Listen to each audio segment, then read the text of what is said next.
Welcome everyone to the June Producer of the Month interview with Jean and Basil Baldwin of Fourjay Farms. Jean and Basil are our producers of the month, and if you haven't seen already, we've got a recipe of the month up using their amazing hazelnut meal to make some gluten-free chicken tenders. So check that out on the website. So, hi Jean, hi Basil. Hi Will.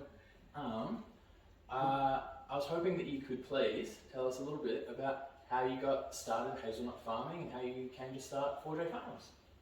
Certainly. You start. start. No, you start. Well, first of all, I enjoy hazelnuts, Mm-hmm. which is always a worry when I'm cracking hazelnuts. Because, well, it's good in a way. I say I'm doing quality assurance. Okay, must taste all right. So as a kid, I remember having them in, these Christmas boxes where you had all the various sorts of nuts, and I always enjoyed the hazelnuts. And as being English in origin, and brought up in England, I remember hazelnuts in the hedgerows and places where you could actually collect them. Mm-hmm. So when we migrated to Australia in 1964, I guess in the back of my mind I sort of thought, well, it would be quite nice to grow hazelnuts. Yeah. We didn't have the opportunity. Anyway. We just had, we met at agricultural college, so we came to Australia to farm. That was our goal, but we didn't have any money. No, but I didn't have jobs in farming initially. Mm-hmm. My background really is in research, extension and management, as well as actual practical farming. Yeah, right. So, yes, I've always wanted to grow them. They're very good for you nutritionally. Mm-hmm. They are they're like a cool climate, which I prefer a cool climate. And today it's perhaps a bit cooler than I would like, but anyway, we're here in the winter time. So in due course we actually, years ago we had a market garden near Burnley, and I was able to procure some hazelnut plants there.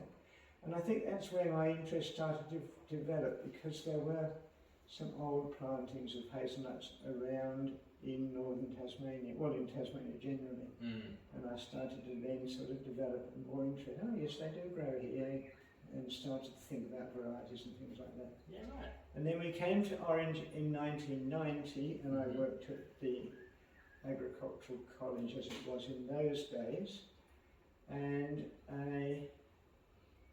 that gave us the opportunity to start planting. And so we bought our place at Forest Ridge and started planting in. Yeah, nice. In 1990. So that was 1990. Yeah, actually, right. we had to build the house first, so Gotcha. the first year was more focused I think on. we actually started planting the trees before we moved into the We house. certainly did plant a few trees before we moved in. Yeah, let's get things in perspective. Yeah, right. So Fourjay Farms is celebrating its 35th year Yes, of growing. exactly. Wow. Of growing hazelnuts, not of the business, but growing Yes, hazelnuts. right. Gotcha. Yeah. Okay. And so you've been growing hazelnuts for 35 years, and recently your daughter and her husband have come into the business. Relatively recently, it's about 23 years ago. Oh, right. Wow. Okay. They were living in Queensland and they had two little girls, and they said, can we come and live near you so our children have got grandparents nearby? And we said, fantastic idea. Yeah. And so we actually have two farms now at Forest Reefs, and the second one we bought as a very rundown property. Mm-hmm. They renovated the house and that's where they now live. And it's not very far from our house anyway. And we had by then planted 500 trees on our property, and we were keen to expand, but we didn't have enough irrigation water there, but they had a very good bore on their farm, so they've got the vast amount, 4,500 trees. Yeah, wow. On their farm. Yeah, that's enormous. Yes. So, And it's a very good situation. It's level ground and it's good fertile, basalt side of the country. yeah, right. Yes. Brilliant. Yeah. So it really is a family affair. It's the It four of is, you. yes. That's why it's the Fourjays, right? Mm. Yeah, gotcha. Carolyn dreamt up the name because there's four of us, and I'm the obvious J being Jean, and the other three all have a J second name. That's brilliant. That's brilliant. So we did have a small nursery, and we produced all our own trees for planting there. Yeah, right. And the business has just slowly grown. That's right. Okay, cool. I think our very first customer was called the Loaded Fork. And the Loaded Fork, lovely little restaurant. It was in Peasley Street. Some street. Summer Street, right? Yeah. Summer Street, thank you. And every so often they'd say, well, can we have half a kilo of hazelnuts? So literally, You sat there with the nutcrackers. had a cracking evening. Wow. Yeah. Oh, So it's 500 quite a grams. challenge too. Yeah. Yeah, right. So. So your business, In a long 10 run. years hence, That's might right. be very different business. So, for someone like me and who doesn't know anything about hazelnut farming really, Right. could you please give us an idea of what's involved in hazelnut farming, kind of like the basics, and maybe what your year looks like as well, please? Yes, and we'll do it between us. Let's start now. Mm-hmm. Here we are, as you probably can see outside the window. Yep. It's winter time, Yeah. and the trees are bare. So hazelnuts are deciduous, Mm-hmm. so they've lost all their leaves now, but they are actually flowering. So they flower this time of year. They're quite an ancient plant from an evolutionary point of view, as a flowering plant, Mm-hmm. and they have separate male and female flowers. Yeah. The male flowers shed pollen, which is wind spread by the wind, so little catkins, as Dean says. And the female flowers are almost like little spiders, and they have little filaments. And the concept is that the pollen is spread on a sunny, dry day, and it's caught by little filaments, and you get pollination. Wow. But it won't pollinise itself.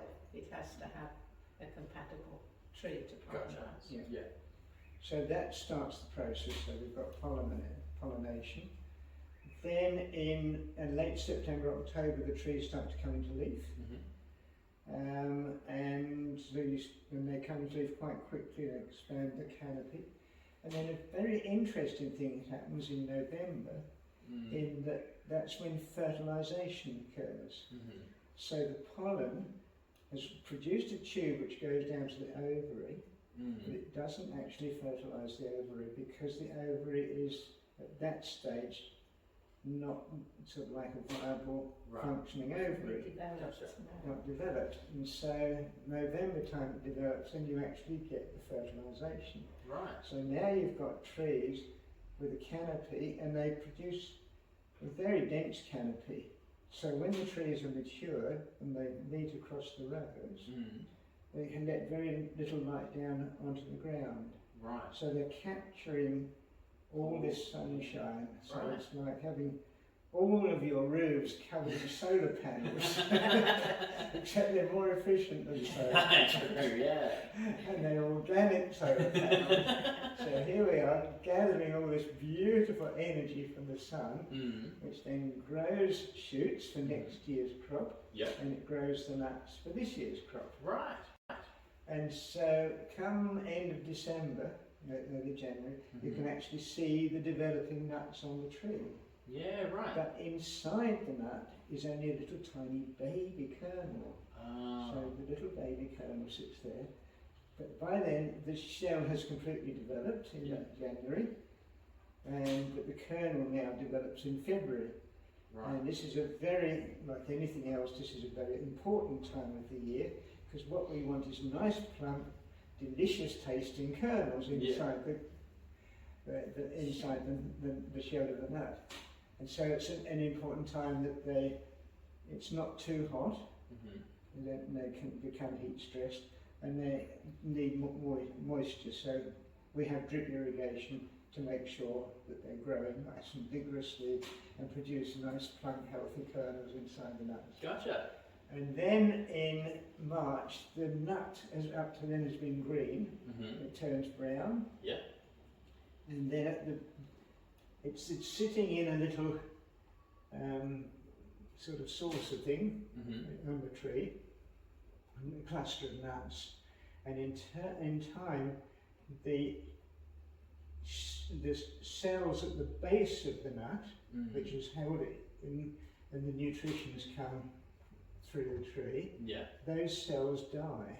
Ah. So it's a bit like on the leaves of the deciduous trees, it's a similar process. We Right. get what's known as an abscission layer, Mhm. and that dies and then the leaf falls off. Gotcha. And it's the same sort of thing, that these cells die, Mm-hmm. and then the nut can fall out of the cluster onto Right. the ground. So there we have in April nuts all over the ground. Gotcha. March, end of Gotcha. March and then into April. We've Right. got all these nuts on the ground, which is then when we start harvesting. So we harvest in April. Gotcha. And so that's why in the video that we've got of harvest, that's why it's almost vacuuming it up off the ground. Correct. in the Yes, bottom. yes. Gotcha. Okay. Right. Exactly what In the That's early really interesting. years, it was hands and knees. we even counted nuts per tree. That was the researcher in you. Yes. And so then it sounds like it's a very it could be quite a delicate process at times. We're talking about heat stress Yes. and needing water and that sort of stuff. What are some of the main challenges with hazelnut farming that you find across the year? The growing, yeah. Yes, it's having enough irrigation water. They don't need much compared with almonds. Oh, yeah. Almonds are about what, 10 times the amount of water. or At something. least. Huge. Yeah, right. I mean, with almonds that are grown in the Riverland, for example,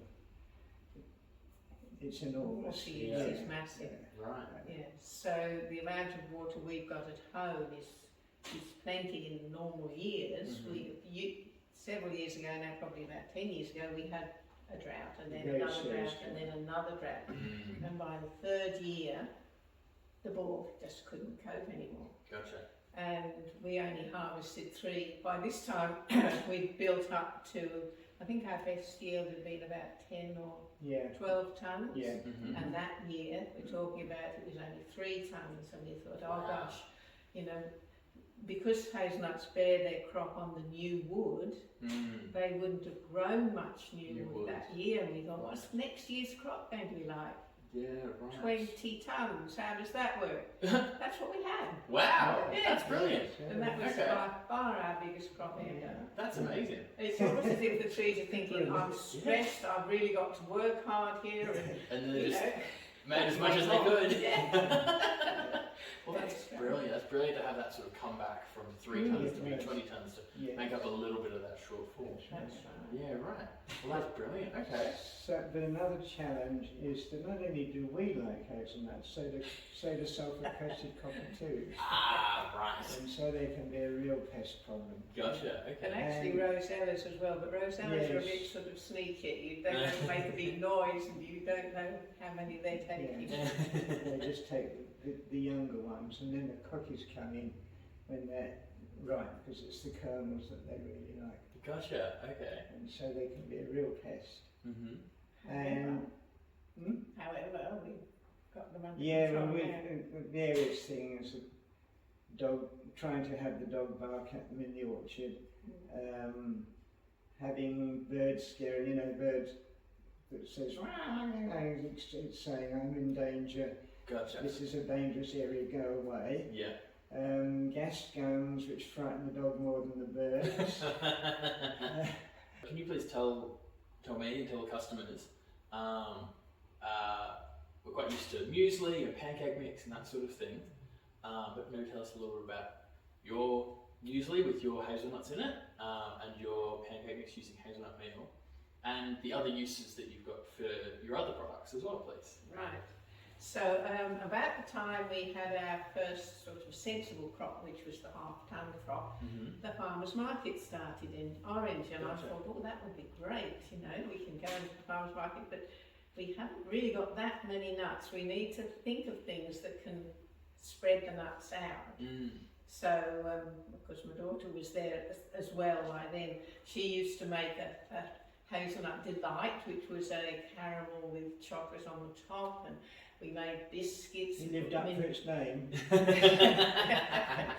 Yes, it was.